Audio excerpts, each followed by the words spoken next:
આપણે અનેક પ્રકારની યાત્રાઓ જોઈ અથવા સાંભળીએ છીએ, પરંતુ ભાવનગરના 10 યુવાઓ ભાવનગરથી સોમનાથ 285 કિલોમીટરની સ્કેટિંગ યાત્રા આજે સોમનાથમાં પૂર્ણ કરવા જઈ રહ્યા છે.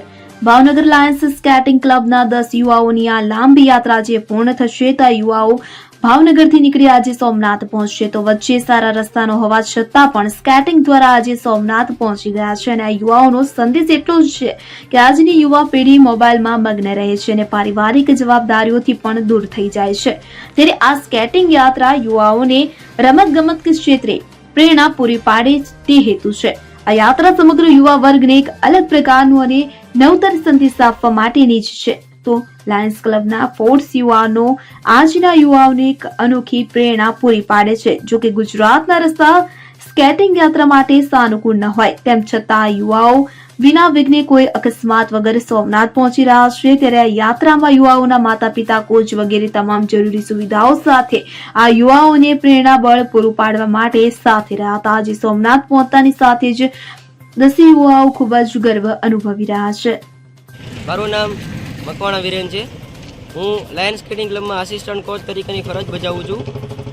અમે તારીખ 27 ડિસેમ્બરના રોજ આ સ્કેટિંગ યાત્રા શરૂ કરેલ છે, જેમાં અમે ભાવનગરથી સોમનાથ 285 કિલોમીટરનું અંતર કવર કરવાના છીએ.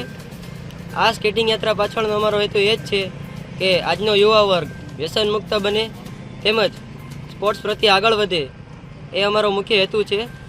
આ સ્કેટિંગ યાત્રામાં અમે 5 વર્ષથી લઈને 18 વર્ષ સુધીના બાળકો જોડાયેલા છીએ અને 3 દિવસની અંદર અમે આજ રોજ તારીખ 29 ડિસેમ્બરના રોજ આ 285 કિલોમીટરની સ્કેટિંગ યાત્રા પૂર્ણ કરવાના છીએ.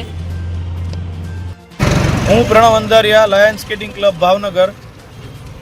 તારીખ 27 ડિસેમ્બર 2024ના રોજ અમે ભાવનગરથી સોમનાથ સુધી સ્કેટિંગ યાત્રાનું આયોજન કરેલું છે, જેમાં અમારા 10 બાળકો જોડાણા છે.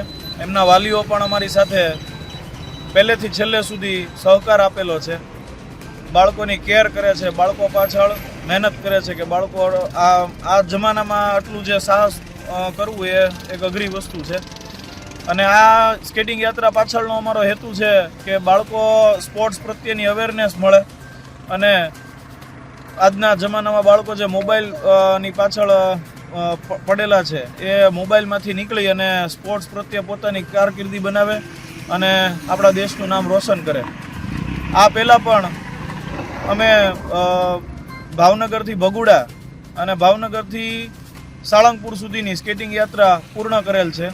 અને આ 282 કિલોમીટરનું અંતર આજરોજ અમે સોમનાથ સુધી પૂર્ણ કરવા જઈ રહ્યા છીએ. દીપક જોશી સાથે સેન 24 ન્યૂઝ, ગીર સોમનાથ.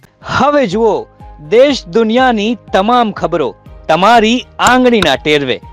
ઉઠાવો મોબાઈલ અને ગૂગલ પ્લે સ્ટોર પરથી ડાઉનલોડ કરો અમારી CN24 ન્યૂઝ મોબાઈલ એપ.